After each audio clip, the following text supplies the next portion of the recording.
Assalamualaikum warahmatullahi wabarakatuh. Perkenalkan, nama saya Sutia Rauf. Saya dari kelas akuntansi G dengan NIM 9214211181. Baik, pada video kali ini saya akan menjelaskan tentang politik hukum. Undang-Undang Republik Indonesia Nomor 19 Tahun 2002 tentang Hak Cipta Lingkupan Hak Cipta. Pasal 2, hak cipta merupakan hak eksklusif bagi pencipta atau pemenang hak cipta untuk mengumumkan atau memperbanyak ciptaan, dilahirkan tanpa mengurangi pembatas menurut peraturan perundang-undangan yang berlaku. Ketentuan pidana Pasal 72 1. Barang siapa dengan sengaja melanggar dan tanpa hak melakukan perbuatan sebagaimana dimaksud dalam pasal 2 ayat 1 atau pasal 29 ayat 1 dan ayat 2 dipidana dengan pidana penjara masing-masing paling singkat 1 bulan dan atau denda paling sedikit 1 juta rupiah, atau pidana penjara paling lama 7 tahun atau denda paling banyak 5 miliar. 2. Barang siapa dengan sengaja menyiarkan, memamerkan, mengedarkan, atau menjual kepada umum suatu ciptaan atau barang hasil pelanggaran hak cipta atau hak terkait sebagai dimaksud pada ayat 1 dipidana dengan pidana penjara paling lama 5 tahun dan denda paling banyak 500 juta rupiah. Konsep dan pengertian etimologis. Secara etimologis, istilah politik hukum merupakan terjemahan dari bahasa Indonesia dari istilah hukum Belanda rechtspolitik yang merupakan bentuk dari dua kata recht dan politik. Dalam bahasa Indonesia, kata recht berarti hukum. Kata hukum sendiri berasal dari bahasa Arab hukum. Kata jamaknya akham yang berarti putusan, ketetapan, perintah, kekuasaan, hukuman, dan lain-lain. Berkaitan dengan istilah ini, belum ada kesatuan pendapatan di kalangan para teroris hukum tentang apa batasan dan arti hukum yang sebenarnya. Perbedaan pendapat terjadi karena sifatnya yang abstrak dan cakupannya yang luas serta perbedaan sudut pandang para ahli dalam memandang dan memahami apa yang disebut dengan hukum itu. Namun, sebagai pedoman secara sederhana, kita dapat mengatakan bahwa hukum adalah seperangkat aturan tingkah laku yang berlaku dalam masyarakat. Hukum dianggap sebagai tujuan dari politik agar ide-ide hukum atau rechtside seperti kebebasan, keadilan, kepastian, dan sebagainya ditetapkan dalam hukum positif. Dalam pelaksanaan sebagian atau secara keseluruhan dari ide hukum itu merupakan tujuan dari proses politik dan hukum sekaligus merupakan alat dari politik. Politik mempergunakan hak hukum positif atau peraturan perundang-undangan untuk mencapai tujuan dalam arti merelasikan ide-ide hukum tersebut. Politik dapat mengarahkan dan membentuk masyarakat kepada tujuan untuk memecahkan masalah kemasyarakatan, di mana politik adalah aspek dinamis dan hukum merupakan aspek yang statis. Politik dan hukum adalah dasar dari politik hukum dengan ketentuan bahwa pelaksanaan pengembangan politik hukum tidak bisa dipisahkan dengan pelaksanaan pengembangan politik secara keseluruhan, atau dapat dikatakan prinsip dasar yang dipergunakan sebagai ketentuan pengembangan politik akan juga berlaku bagi pelaksanaan politik hukum yang diwujudkan melalui peraturan perundang-undangan.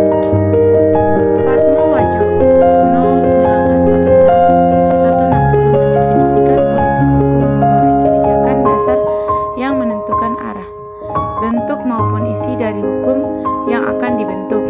Definisi ini masih bersifat abstrak dan kemudian dilengkapi dengan sebuah artikelnya yang berjudul Menelisik Proses Terbentuknya Perundang-undangan, yang dikatakan bahwa politik hukum adalah kebijakan penyelenggaraan negara tentang apa yang dijadikan kriteria untuk menghukumkan sesuatu. Dalam hal ini, kebijakan tersebut dapat berkaitan dengan pembentukan hukum, penerapan hukum, dan penegakannya sendiri. Patmo Wajono 1991-65. Pembentukan, penerapan, dan penegakan hukum nampaknya diyakini Wajono sebagai sesuatu penting, dan di antara sebab terkemuka adalah problem legislasi itu sendiri. Rumusan norma hukum yang eksplisit dalam wujud perundang-undangan tidak jarang malah terkesan kaku dan limitatif. Meski dalam mengimplementasikannya masih terbuka peluang bagi hakim untuk melakukan interpretasi mengingat kodifikasi norma hukum apapun memang tercipta dengan kondisi yang selalu tidak lengkap. Oleh karena itu, dalam penerapannya untuk kasus-kasus konkret di pengadilan, norma atau kaidah hukum itu tidak jarang memunculkan berbagai persoalan yang bermuara pada sulitnya mewujudkan keadilan substansial bagi para pencarinya. Sementara itu, menurut Soedarto 1983-20, politik hukum adalah kebijakan dari negara melalui badan-badan negara yang berwenang untuk menetapkan peraturan-peraturan yang dikehendaki, yang diperkirakan akan digunakan untuk mengekspresikan apa yang terkandung dalam masyarakat dan untuk mencapai apa yang dicita-citakan. Pada buku lain yang berjudul Hukum dan Hukum Pidana, dijelaskan politik hukum adalah usaha untuk mewujudkan peraturan-peraturan yang baik sesuai dengan keadaan dan situasi pada suatu waktu. Soedarto 1986-151. Pendapat Soedarto mengiring kepada pemahaman pentingnya eksistensi kekuasaan negara untuk mewujudkan cita-cita kolektif masyarakat. Kekuasaan secara umum diartikan sebagai sesuatu kemampuan untuk mempengaruhi orang lain atau kelompok lain sesuai dengan pemegang kekuasaan itu sendiri dalam suatu pemerintahan negara. Walaupun kemudian proses hukum yang dimaksud tersebut di atas tidak diidentikan dengan maksud pembentukan hukum, namun dalam praktiknya seringkali proses dan dinamika pembentukan hukum mengalami hal yang sama, yakni konsepsi dan kekuasaan politiklah yang berlaku di tengah masyarakat yang sangat menentukan terbentuknya suatu produk hukum. Maka, untuk memahami hubungan antara politik dan hukum di negara manapun, perlu dipelajari latar belakang kebudayaan, ekonomi, kekuatan politik di dalam masyarakat, keadaan lembaga negara, dan struktur sosialnya dalam institusi hukumnya sendiri. Apabila peraturan perundang-undangan yang telah dibuat tidak diiringi dengan perkembangan masyarakat, akibatnya nilai-nilai yang merupakan tujuan yang akan dicapai dari masyarakat tidak terpenuhi dan berpengaruh pada penegakan hukum itu sendiri. Peraturan perundang-undangan yang dibuat untuk berperan dalam tujuan negara apabila dikaitkan dengan susunan masyarakat dan nilai-nilai dimulai dengan pilihan-pilihan mengenai nilai-nilai apa yang harus diwujudkan oleh hukum, pilihan nilai-nilai yang sedang ditentukan oleh politik hukum yang berkuasa. Dimensi nilai-nilai bukan saja dijumpai saat peraturan perundang-undangan hendak diterapkan, melainkan timbul sejak peraturan perundang-undangan hendak dibuat. Faktor nilai yang menimbulkan perbedaan dalam kehidupan hukum lebih disebabkan oleh kultur hukum yang terdiri dari sikap-sikap dan nilai-nilai keyakinan yang dimiliki dari masyarakat secara langsung berhubungan dengan lembaga-lembaga pembentukannya, baik dipandang dari sudut positif maupun sudut pandangan negatifnya. Peranan nilai-nilai nilai dan sikap merupakan gejala yang universal sehingga mudah terjadi ketidakcocokan antara nilai-nilai yang telah dipilih oleh politik hukum yang akan diwujudkan dalam masyarakat. Nilai-nilai yang sudah mapan dan telah dihayati oleh anggota masyarakat harus dicermati keberadaannya untuk dipersiapkan ke dalam suatu produk hukum perundang-undangan secara lebih baik. Pembentukan perundang-undangan dilihat dari peranan dan fungsinya merupakan suatu kebutuhan bagi masyarakat, dikarenakan hukum itu sendiri merupakan elemen-elemen penting bagi perkembangan politik dan kebijaksanaan ekonomi, sosial, dan budaya dari pemerintah yang mendasari dan dimengertikan tindakan-tindakan dari hukum.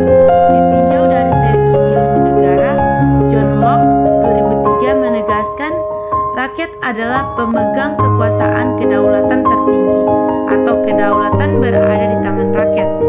Kemudian untuk menjalankan kekuasaan tersebut, rakyat menunjukkan seorang pengusaha atau dikenal dengan sebagai pemerintah. Seorang pengusaha yang ditunjuk tersebut berkewajiban untuk melindungi hak-hak alamiah manusia yang di dalamnya termasuk hak hidup, hak atas kebebasan, dan hak milik.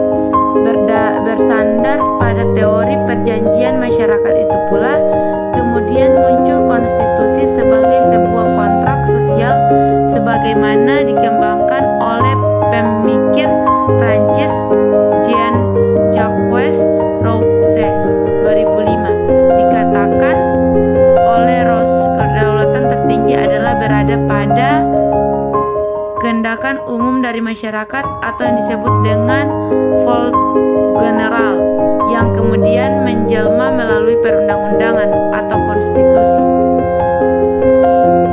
Oleh karena itu, menurutnya kedaulatan memiliki sifat-sifat.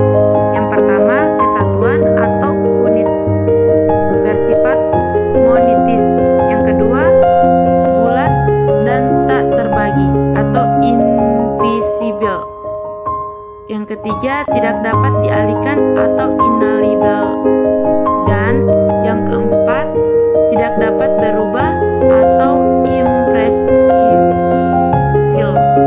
Dalam konteks ini, melalui politik hukum yang diemban kewajiban penguasa untuk melindungi hak-hak alamiah manusia sebagai konsekuensi dari prinsip kedaulatan rakyat juga ditegaskan oleh Immanuel Kant.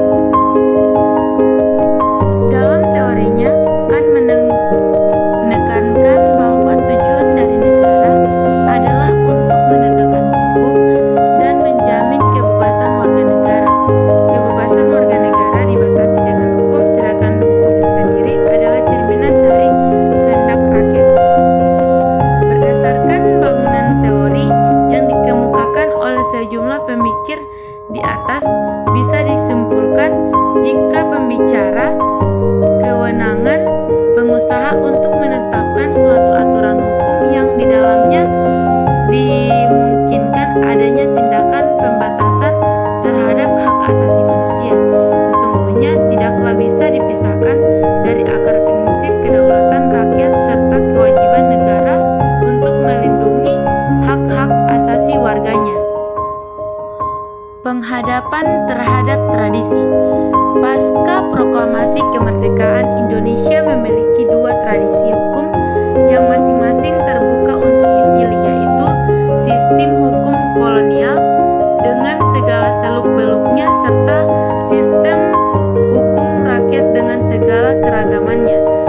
Pada dasarnya dan pada awalnya, pemuka-pemuka nasional mencoba membangun hukum Indonesia dengan mencoba sedapat-dapatnya melepaskan diri dari ide-ide hukum kolonial yang tidaklah mudah.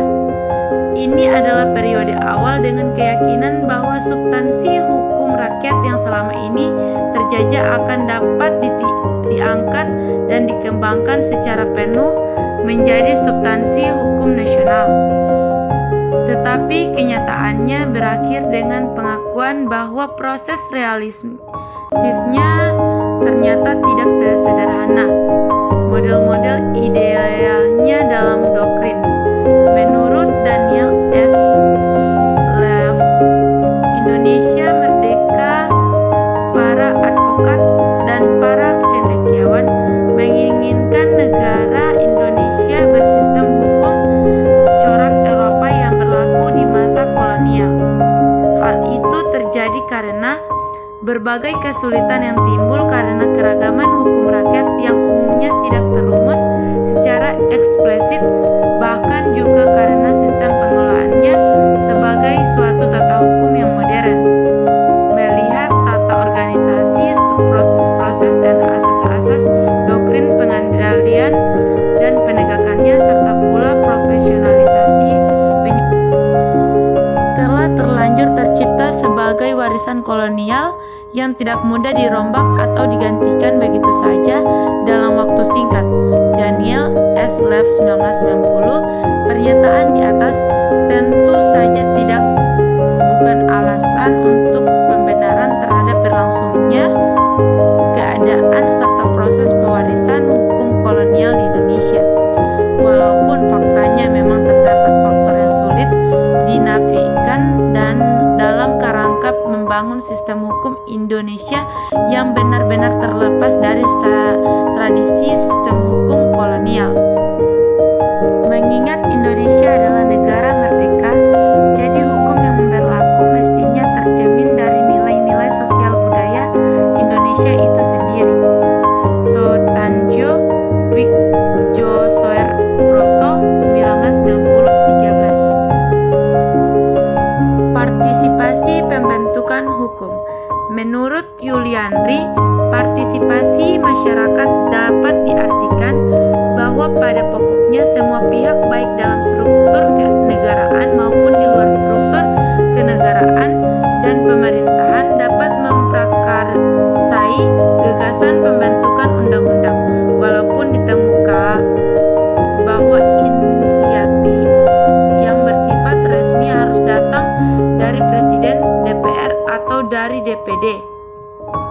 Konsekuensinya, inisiatif dari lembaga lain atau pihak lain tetap harus diajukan melalui salah satu dari 3 pintu tersebut, yakni Presiden, DPR, dan DPD.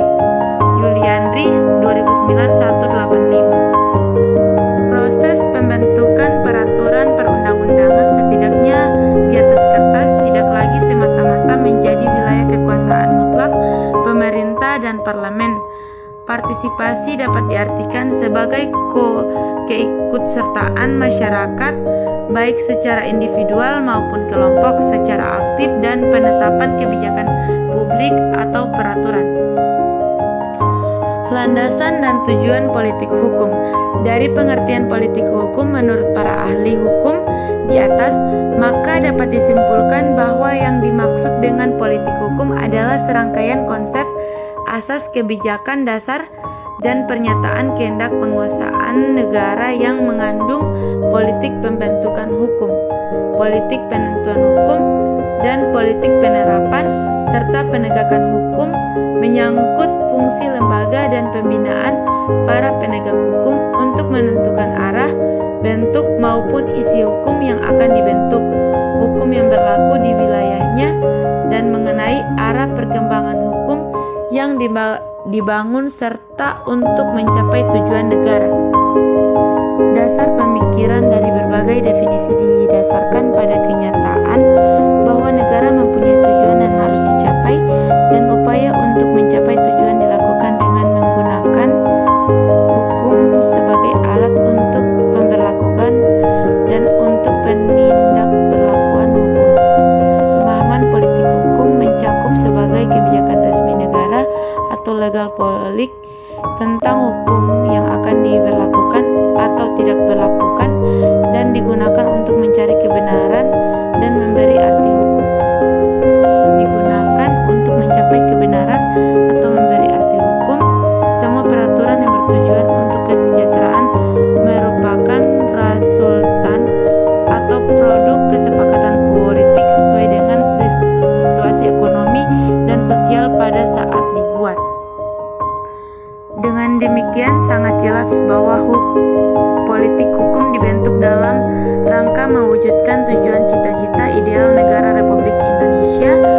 Politik hukum yang akan sedang dan telah diberlakukan di wilayah yurisdiksi Republik Indonesia itu sangat penting, karena hal itu akan terjadi sebagai pedoman dasar dalam proses penerapan nilai-nilai, penerapan pembentukan dan pembangunan hukum di Indonesia.